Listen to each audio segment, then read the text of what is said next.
Oruçta hem ibadet-ü taata sabır vardır, hem beşeri garize ve isteklere, şehvani duygulara, beşeri kaprislere karşı bir set çekme, önleme, arıza çıkarabilecek, kulluğunu arızadar edebilecek, haleldar edebilecek şeylere karşı çok ciddi bir tahşidat keyfiyetinden ele alındığı için masiyete karşı da bir sabırdır. Oruç, sabrın yarısıdır ve dinin 1/4'idir.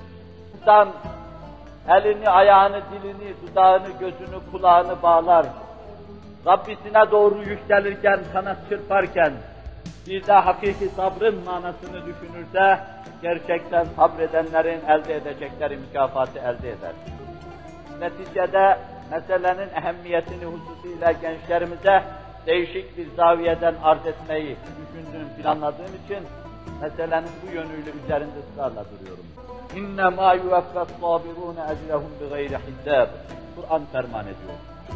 Sabredenler, Rabbilerinin nezd-i uluhiyet ve ahadiyetinde haddu hesaba gelmeyen ecru mesubata, sevaplara, hayırlara mazhar olurlar. Allahümme ec'alna minhum. Rabbim bizi onlardan eylesin. Sabredenlerin mükafatı haddu hesaba gelmez, oruçta da bu mana vardır. Herkes için mizan terazi kurulur diyor Resul-i Ekrem sallallahu aleyhi ve sellem. Hatta şehit için de mizan terazi kurulur.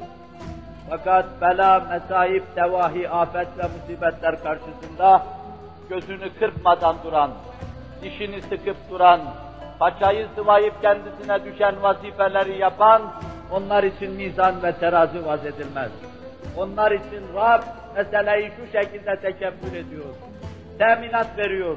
اَصْطَوْمُ لِي وَاَنَا اَجْلِبِهِ. Oruç bana aittir. Bu mevzuda kendini bağlama, frenleme, Rabbe gönül verme, bu bana ait bir şeydir. Karşılığını da ben veririm. Buna ait şey defterlere yazılmak için sığmaz. Buna ait mesele, bunu kitaplar istihab edemez. O bana aittir. İlmi üluhiyetimle ona mukabele edeceğim.